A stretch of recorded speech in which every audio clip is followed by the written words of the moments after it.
நம்மை சுற்றி சூழல் விழிப்புணர்வு செய்திகள்.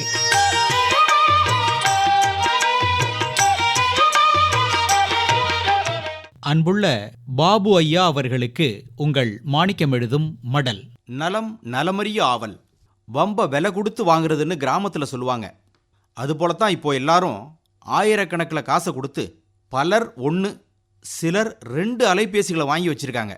உலகம் நம்ம கைக்குள்ள அடக்கம்னு பெருமையாக நாம் சொல்லிக்கிட்டாலும் நம்மையும் நமது நேரத்தையும் முழுமையாக ஆட்கொண்டு விட்டது இந்த கைபேசி.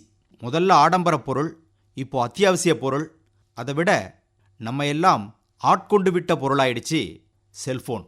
இளம் தலைமுறையினரில் ஆரம்பித்து வயசில் பெரியவங்க, விவரம் தெரியாத சின்ன குழந்தைங்க வரைக்கும் எல்லாரையும் கட்டி போட்டு வச்சிருக்கு அலைபேசி.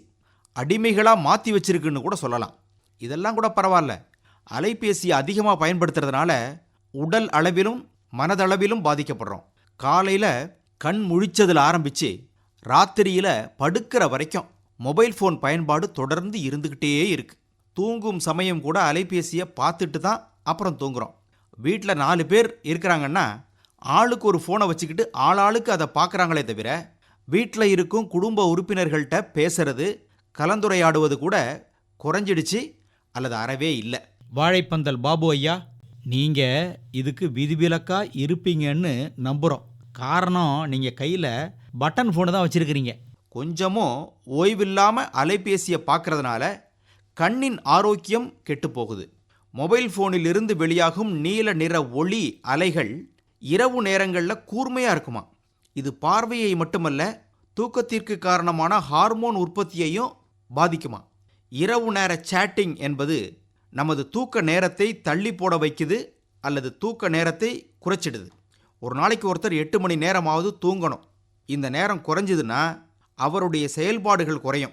மொபைல் ஃபோன்களில் இருந்து வெளிப்படும் நீல நிற ஒளி குறைந்த அலைநீளம் கொண்டதான். இது கண்களில் ரொம்ப நேரம் படும்போது கண்களில் உள்ள ரெட்டினா பகுதி பாதிக்கப்படுமா. இதனால் பார்வை குறைபாடு ஏற்படும்னு சொல்கிறாங்க. ஆக 1க்கு 2 வச்சிருக்கிற இந்த அலைபேசிகளால் தூக்கமின்மை பிரச்சனை, கண் பார்வை குறைபாடு ஆகியவை ஏற்படும் போது தானாகவே மன அழுத்தம் உண்டாகுது. பகல் நேரங்களில் சோர்வு, தலைவலி, மனக்குழப்பம் போன்ற பிரச்சனைகளை சந்திக்க வேண்டியிருக்கு. மன ரீதியாக பலவீனமும் உண்டாகுதுன்னு மருத்துவர்கள் சொல்கிறாங்க. மொபைல் ஃபோன்கள் வெளிப்படுத்தும் கதிர்வீச்சுகள் மூளையை பாதிக்கின்றன. ராத்திரியில் சரியாக தூங்காதது மூளையின் செயல்பாட்டை குறைக்கும். ஏற்கனவே இருக்கும் மூளையை கசக்கி சிந்திக்க உபயோகப்படுத்த மாட்டேங்கிறோம். ஆண்டவன் கொடுத்த சுமார் 1.5 கிலோ மூளையை பயன்படுத்தாமல் இருக்கிறோம். இதில் இந்த அலைபேசி வேற நம்மளை பாடாப்படுத்துது. பாபு ஐயா, எதையும் அளவாக பயன்படுத்தினா எல்லாருக்கும் நல்லது. மணிக்கணக்கில் பேசுறது, இதுக்காக அங்கங்கே டெலிஃபோன் கோபுரங்கள், டவர்ஸ் வேற அமைச்சிருக்காங்க. இந்த கோபுரங்கள்னால பறவை இனங்களின் எண்ணிக்கை குறைஞ்சிடுச்சின்னு ஒரு புகார். பறவைகள் இல்லாததுனால நமது சுற்றுப்புற சூழலில் ஏற்பட்டிருக்கிற பாதிப்பு, ஒன்றை சார்ந்து ஒன்று சங்கிலி போல தொடருது பிரச்சனைகள். இதற்கு தீர்வு நம்மக்கிட்ட தான் இருக்குது. எதை எதுக்கு பயன்படுத்தணுமோ அதை அதுக்கு தான் உபயோகிக்கணும். கல்லூரி மாணவர்கள் பாடம் படிக்கிறது கூட மொபைல் ஃபோனை பார்த்து தான் படிக்கிறாங்க. எழுதுறதே குறைஞ்சி போச்சு. இவ்வளவு சிரமங்கள் கொடுத்தாலும் இனி இந்த ஃபோன் இல்லாமல் நம்மளால் இருக்க முடியாத நிலை. அதனால் நமது உடல் நலன் கருதி அளவாக பயன்படுத்துவோம், தேவையறிந்து உபயோகிப்போம். இளவட்டங்கள் இன்னும் கொஞ்சம் அதிக கவனத்தோடு அலைபேசியை பயன்படுத்தணும். பேச்சை குறை, செயலை அதிகப்படுத்து. சரிதானுங்களா?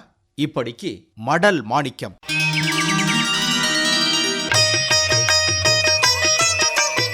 நம்மை சுற்றி சூழல் விழிப்புணர்வு செய்திகள் கேட்டீர்கள்.